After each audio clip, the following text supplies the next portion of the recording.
Yo, what's up world? It's your boy Philochko here, and as you can see, I'm back in New York.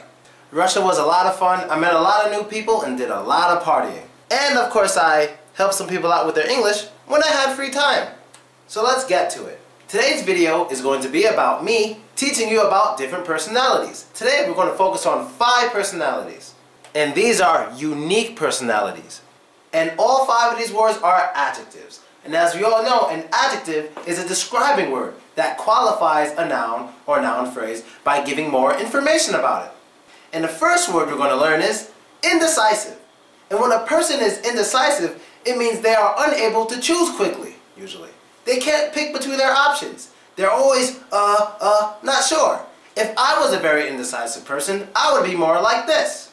Moscow or St. Petersburg?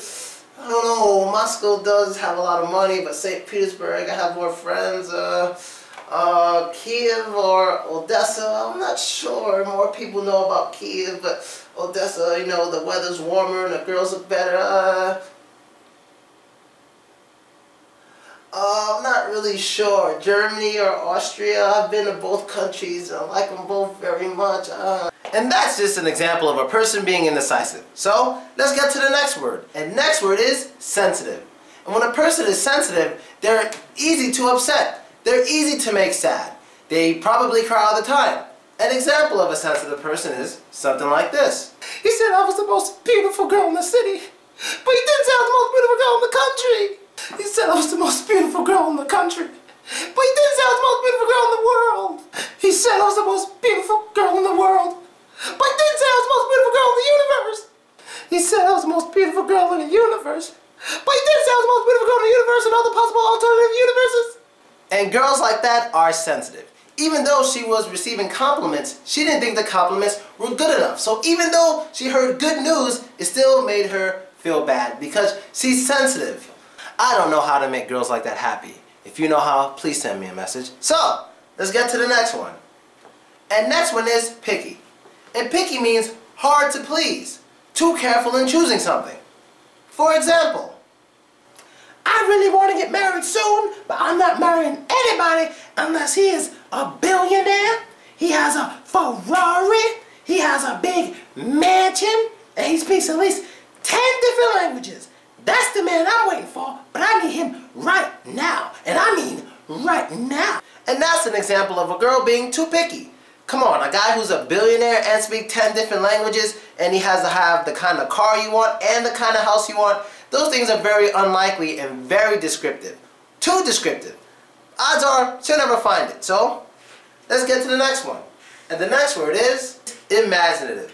And when you're imaginative, it means you're very creative. Imaginative. I know it's a weird word to pronounce, but try it. Imaginative. And it means you have a lot of imagination.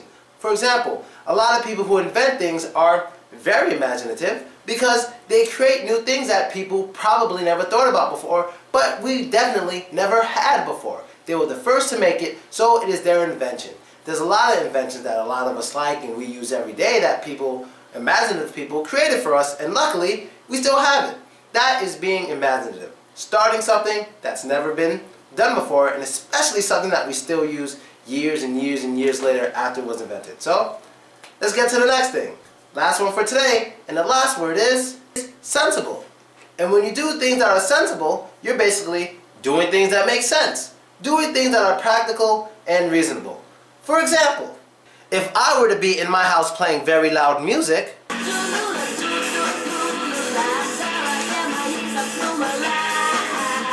and then because of that, someone were to come knock on my door and say, "Excuse me neighbor, but you too loud. I'm trying to draw a picture and you ain't helping. Can you please turn the music down a little bit? Just a little bit." And if I were to respond to her with, "Yes," that is me being reasonable as well as her, because we're doing something that makes sense. She knows I like listening to music, but at the same time, my music is too loud for her. So we do what's best for both parties. I turn it down, but I can still hear it, but she cannot hear it anymore. And that makes perfect sense because we will both be happy, and that's what neighbors do for each other.